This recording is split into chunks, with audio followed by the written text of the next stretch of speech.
Hey, this is Willard Crafto, and this is going to be part 4 of my fire alarm collection.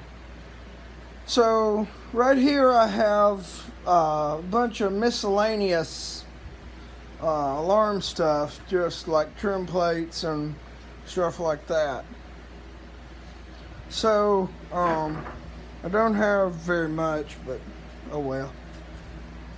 So, first up, is something that's extremely rare. I'm the only collector to have one of these, I believe. This is a Wheelock TP-A32014-033. Very long model number. Wheelock double projector. Right there. Numbers on the back. This can't be made in 1971. It's newer than that. It does not have a date code though.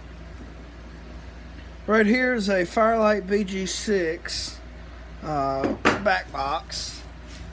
And right there, BG6 on the back box. It's the exact size. It came with the pull station. Next up is a Simplex. What is this thing? This is a true alarm, or false alarm as I like to call them, duct detector. I believe it's addressable, yes, 4098-9750 and 4098-9751. There's that, and here's all the circuitry and everything inside there. And if I remove the head off here, the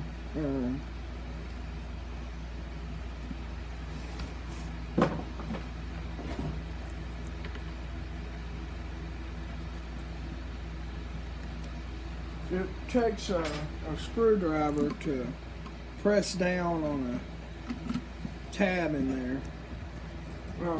Bad, wrong device fault. 4098-9714, and there's the addressable base. Yeah, the Simplex false alarm base. And then put that back like that. Next up is Chematronics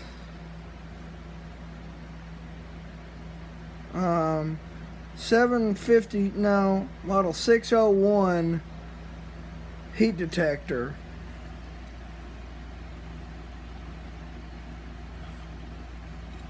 Don't know. Oh, fixed temperature and rate of rise heat detector. Very similar to the Edwards one, but this one is rate of rise too, so it may not be permanently activated, but I think it is. It looks that way because the disc. Next up is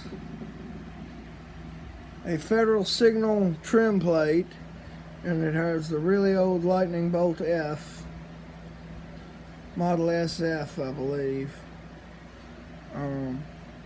Trim plate.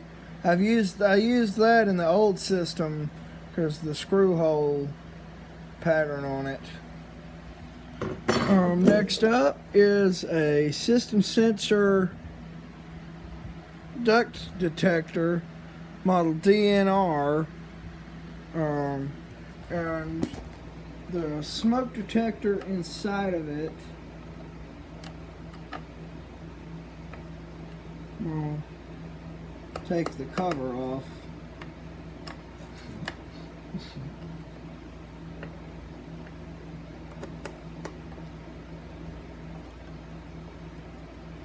it's held on there with 4 screws. They really don't want it coming off.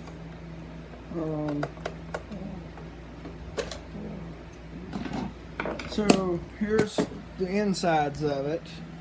There's the detector, which is remote test capable, and I'll show you in a second what that means. Okay, there we go. It's hooked up right there, a bunch of terminals. That's where your tubing and all goes in. And the model of the head is a Johnson Controls 2951JR. It is addressable.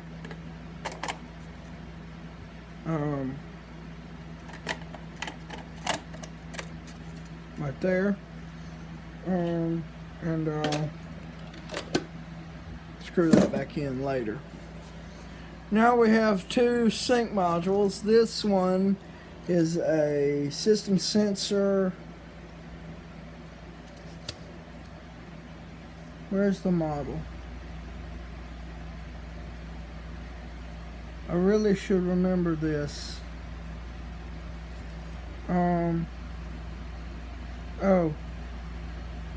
System sensor MDL sync module. There's the sticker.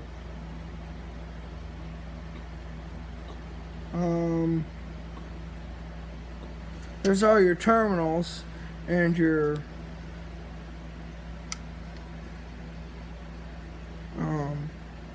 dip switch thing right there, and the actual dip switch itself for that jumper right there is non-spectra alert temporal output. The trick to code alarms to code 3 without a panel. So yeah, next up is a Wheelock DSM sync module. Old Wheelock logo down there, and DSM 1224. There's the back of it.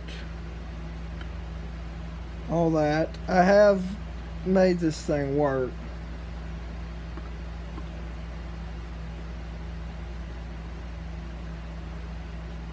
Uh, 2003 this thing was made, but I got it brand new.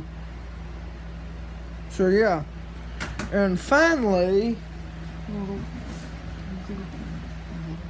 if I can get my keys,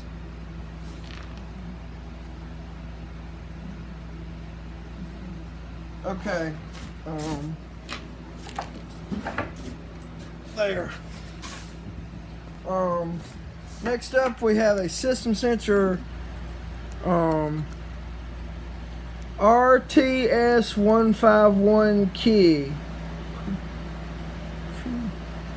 Terminals right there, and this is basically like a Spectra Alert Advance mini horn, but in a